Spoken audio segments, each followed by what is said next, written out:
Oh, howdy all. Grab yourself a beer. It's time for some Path of Exile discussion. Today, I wanted to update a guide that I'd done a few leagues ago on recommended items to feed to Alva's Double Corruption Chamber. So a quick recap on what Alva's Double Corruption Chamber does. It's something that you can get access to through the incursion system. And for any input item that is not a freshly scoured Sacrificial Garb, there are 4 possible outcomes.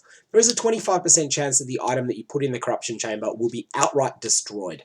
A 25% chance for the item to re-roll all of its mods as a rare item with a random influence. Now, broadly speaking, this normally ruins the item completely.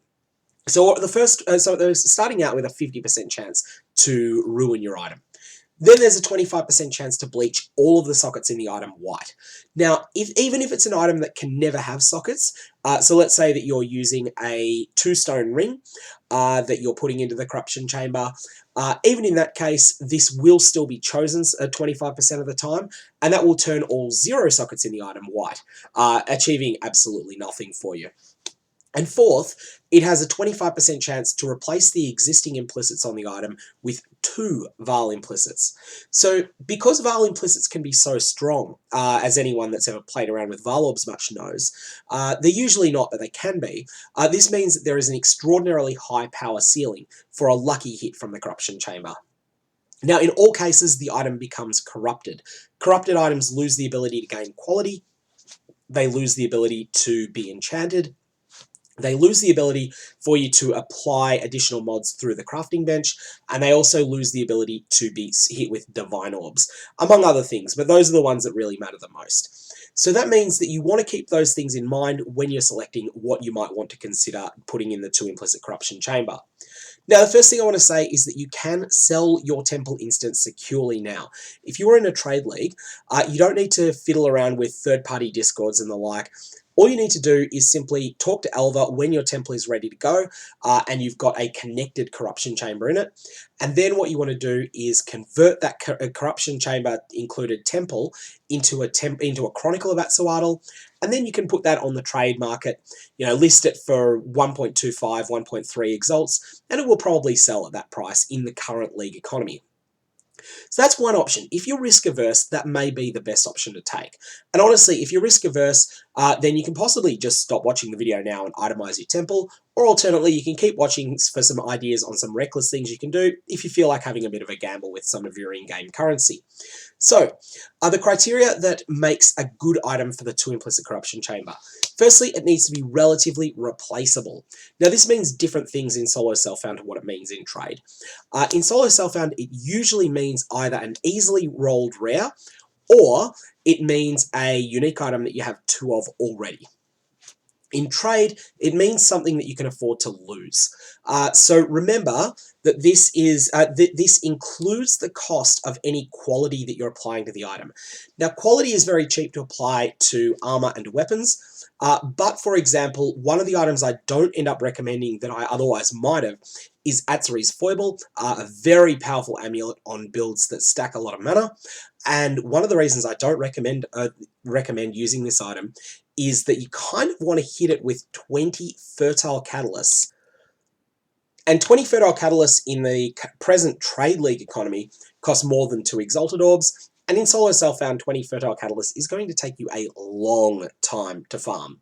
That's going to be a lot of hunting Lexajoris maps for those, for those crazy wild metamorphs that roam around there. So for that reason, you want to keep in mind the cost of quality when you are considering what you're going to implicit corrupt, as well as whether the item itself, before the modifications made to it, is replaceable. Next, you want items that don't already have great implicits.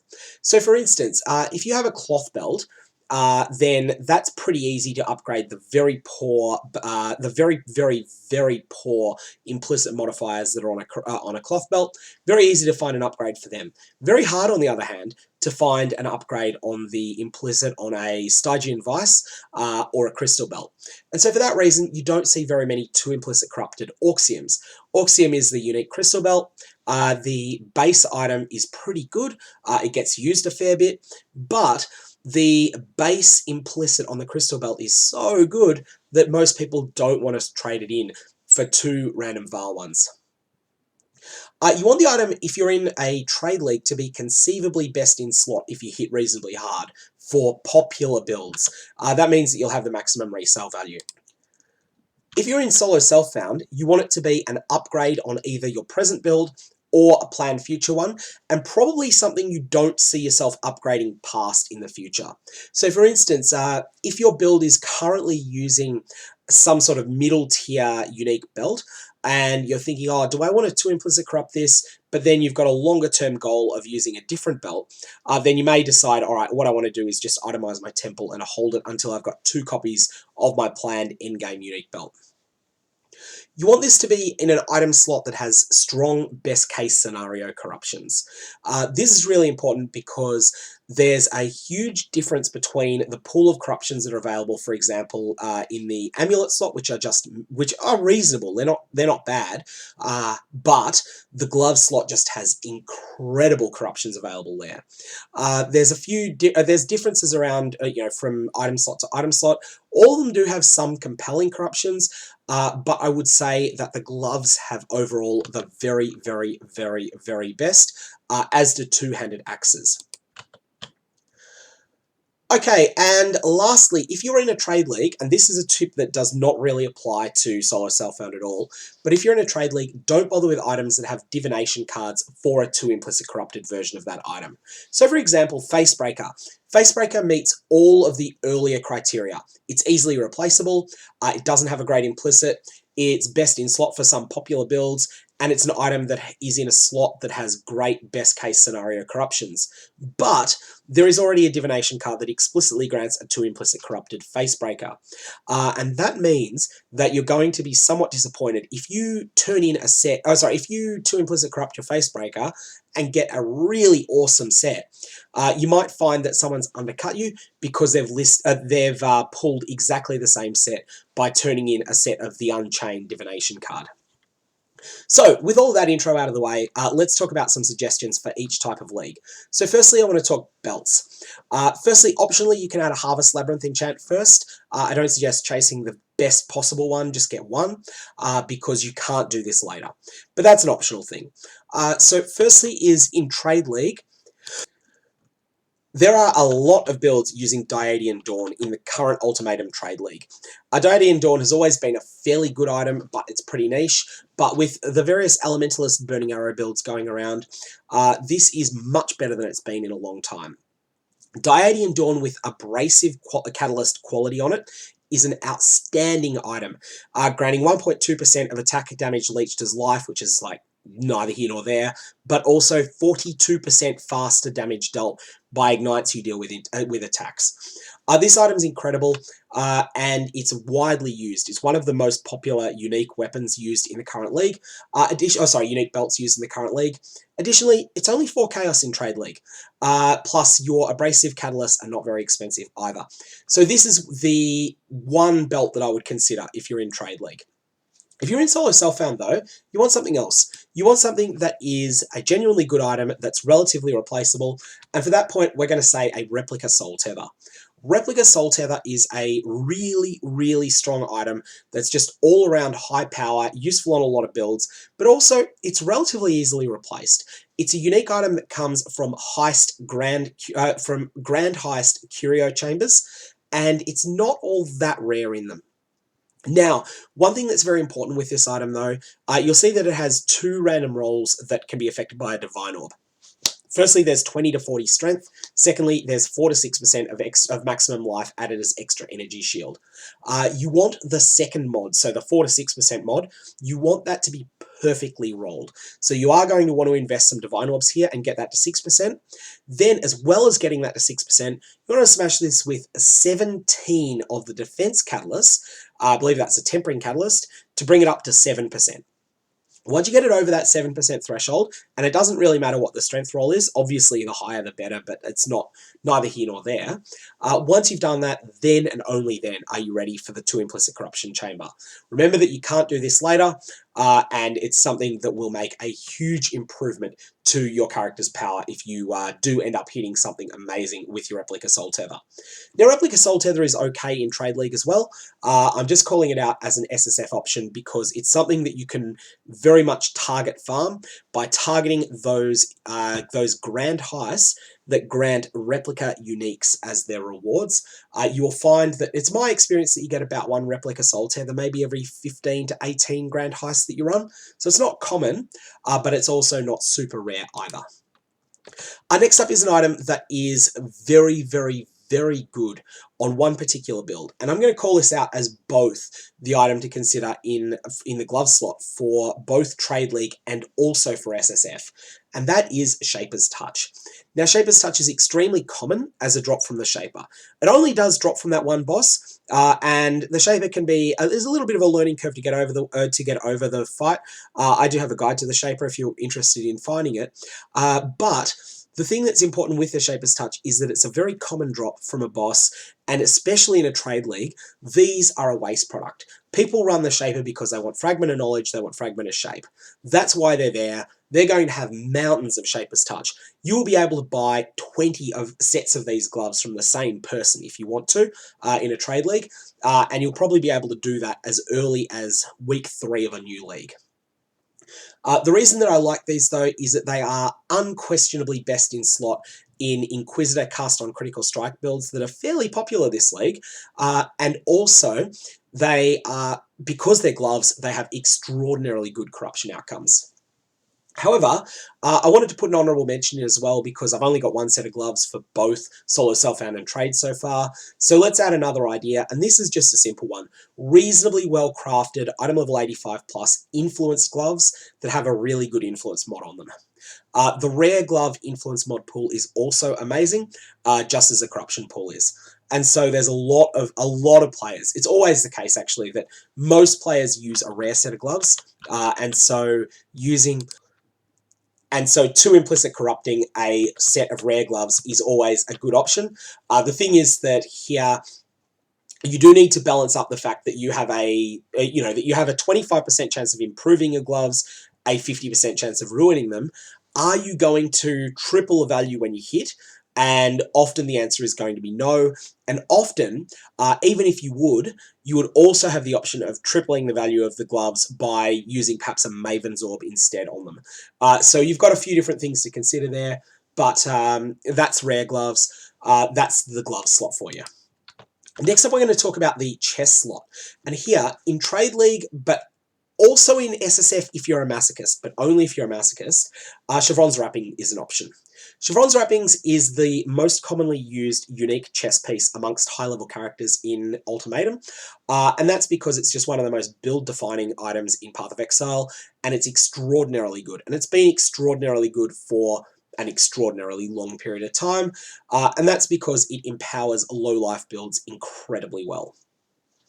So this item in trade, although it's quite rare as a drop from monsters, it is something that's readily available uncorrupted for about 40 Chaos Orbs in trade.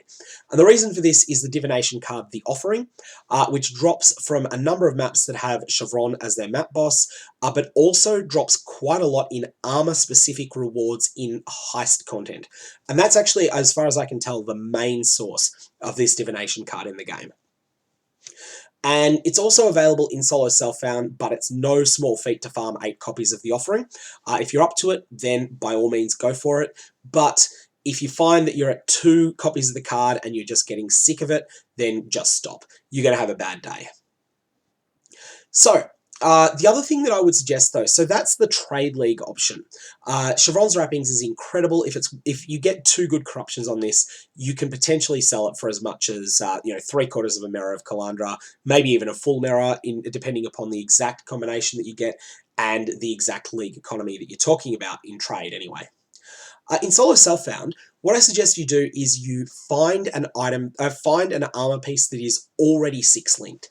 So there's a couple of these. Firstly, I don't recommend Tabula Rasa because even if you do hit 2 amazing corruptions on it, it's still Tabula Rasa. It's still going to have bad stats.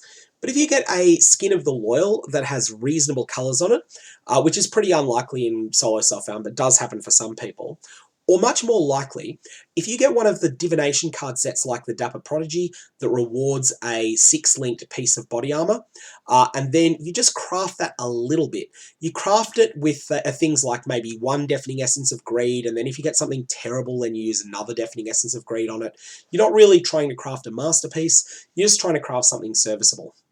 If you get something serviceable, then you wind up in a situation where you've got something that's good enough to use, and that you can then 2 implicit corrupt that and potentially end up with something extraordinary. One to skip here is the Eternity Shroud. So, while we're here, here's the Dapper Prodigy. One to skip is the Eternity Shroud, and that's because, although this is a very good item, there is a divination card for a 2 implicit corrupted Eternity Shroud. I have recommended this in the past, but now that that divination card exists, I just say skip this one. That divination card is not all that expensive. There's just not that many people using it. Even though it's a very rare card, it's still reasonably available in a trade league. Lastly, we have Might of the Meek in Jewels. Or well, second last, we're moving to Jewels. And so Might of the Meek is the first one I want to suggest.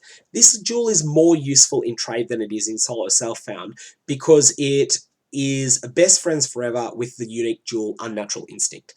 Unnatural Instinct already has a divination card. It's a very expensive divination card. A set of it will set you back about 20 exalts in the current trade league economy, but that will give you a 2 implicit corrupted Unnatural Instinct. For that reason, I don't recommend 2 implicit corrupting Unnatural Instinct. 2 implicit corrupt Might of the Meek instead. And if you hit something extraordinary, then either use it yourself in conjunction with an Unnatural Instinct, or sell it to someone else that's using these two together.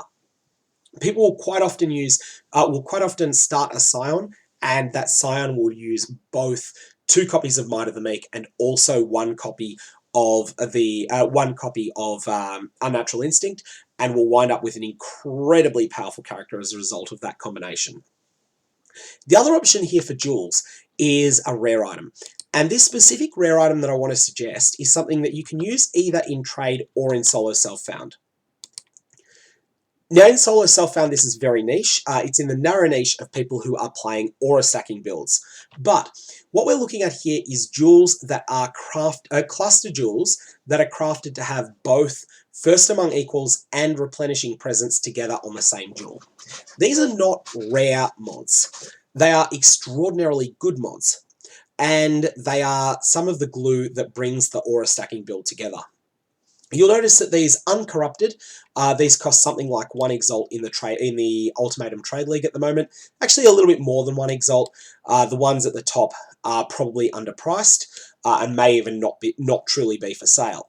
But these cluster jewels that have 4 or 5 passives and that have the 1 added passive skill is First Among Equals, 1 is Replenishing Presence. These are in tremendous demand. Now, what you're looking for here, what you're hoping to hit, is the god tier corruption of -1% reduced mana reservation.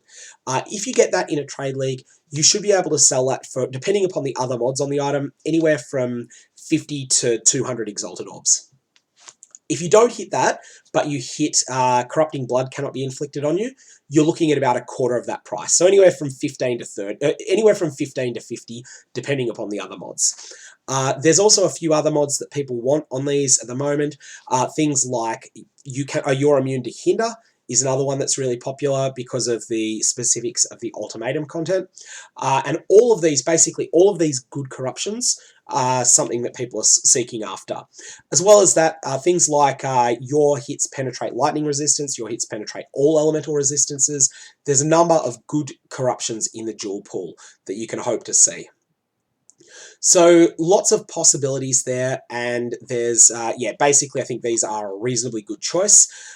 If you're in solo self-found, the thing that's good about these is that they're pretty replaceable.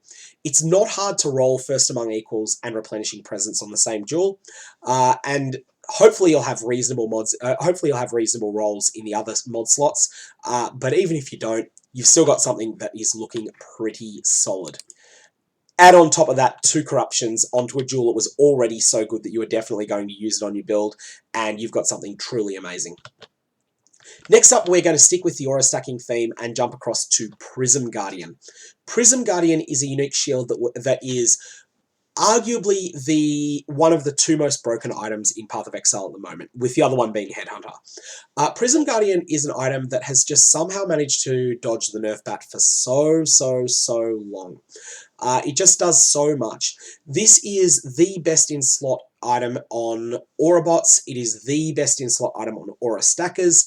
And it's also best in slot on any build that is using Chevron's wrappings, pretty much. It is just so versatile, so powerful, and it's just basically one of those all-purpose items that just does so much more than you expect when you're giving up a single shield slot for it. So, with Prism Guardian, what you're hoping to see, it already has a reasonably good implicit. And I know I said, if you've got a good implicit like a 2-stone ring, which has 16% to each of 2 resists. Well, Prism Guardian's implicit is better than that, 12% to all 3 resists. So you're thinking, oh, that's not going to be a good choice. But Prism Guardian does actually break the rules, and the reason for that is that Prism Guardian has such an incredible pool of available implicits. This is a shield you're going to stick Aura gems in, and there's +1 to all gems, +1 to all socketed gems is an incredible corruption. +2 to the level of socketed AoE gems is an incredible corruption. +2 to the level of socketed Aura gems is an incredible corruption. And that's not all of them. There's lots of other ones that are quite good as well. So yeah, Prism Guardian is just absolutely crazy as an option for 2 implicit corruption. One thing that's happened though, this item was made more rare in Ultimatum League. So it's quite a lot rarer than it used to be. It used to be that sort of ultra broken item that was available for 10 to 20 chaos. Nowadays it's a couple hundred chaos to get an uncorrupted one, but it's still one of the better things to consider feeding to the corruption chamber. One other thing though to say about Prism Guardian is that so many people are double corrupting it that there is a lot of competition even on the very best rolls. So where other items that are as powerful as Prism Guardian, you might be able to sell for multiple mirrors if you hit perfect corruptions. On Prism Guardian, because there's so much competition, there might be 3 people trying to sell a perfect one. And as a result, you may not get quite as much as you would otherwise hope. But you will still get a lot of currency if you hit even 1, but especially if you hit 2 of the top tier corruptions on it. The last option I want to talk about is to double corrupt an axe. Specifically, we're going to talk about physical damage 2-handed axes. The reason for that is that there are some incredible corruptions that are available in the pool for vaal implicits for 2-handed axes. The ones you're hoping to see, and ultimately, if you want a lottery ticket in Path of Exile, then taking any physical DPS axe that is sort of 800 or more, and those axes cost cost a few Exalted Orbs each in Trade League, and are pretty rare in Solo Self-Found. But if you take one of these, you have about a 1 in 800 chance when you 2 implicit corrupt it to truly win the lottery. And winning the lottery means that you hit both of these corruptions. Socketed Gems are supported by level 1 Life Tap, and Socketed Gems are supported by level 10 Fortify. If you hit both of these together on an axe that was already in the 1000 physical DPS range, then you have the best axe that will exist in the entire league. It's that simple. You will have an absolute monster of an item that you will be able to set the price on because the richest players in the game will want it and will not be able to get it any other way. So that's what you might want to consider there for axes, 2-handed axes that are purely based around physical damage. They can benefit from both the Life Tap and the Fortify corruptions, but there's also a few other corruptions they can benefit from as well. Attack speed, weapon range, things like that that are strong, but just aren't quite as strong there. Okay, so that's all the things I recommend. Let's talk some honorable mentions. These are things that I would recommend except for one fatal flaw. Firstly, we have Atziri's Foible and Replica Atziri's Foible.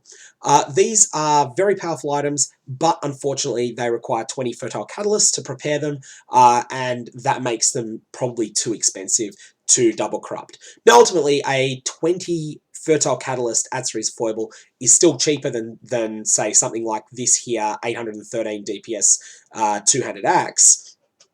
So you might think that, oh yeah, it's a better option to implicit corrupt that. But ultimately, I don't think that the top end is quite as high as it is on the axes. So by all means, consider these items. And certainly if you're in solo self-found, Replica Atzery's Foible or Atzery's Foible, both items that are worth 2 implicit corrupting if you have 2 of them and you've got a build that uses 1 of them.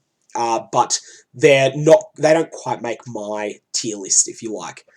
Cloak of Defiance comes next. I would have said Cloak of Defiance when I said Chevron's Wrappings. I just think Chevron's Wrappings is a slightly better choice, but ultimately, by all means, go ahead and do Cloak of Defiance instead. Prove me wrong. Call of the Brotherhood and Shaper Influence Call of the Brotherhood. These have been top tier choices in previous leagues. I don't think they're quite as good now, but they are still very, very solid options. A Coward's Legacy unique belt, which I did a video on quite recently, with 20% speed quality on it. This is a solid choice, and I certainly wouldn't fault anyone that does it. I just felt that there were perhaps the Diadian Dawn was a bit more on meta. But 20% speed quality Coward's Legacy is a fine choice.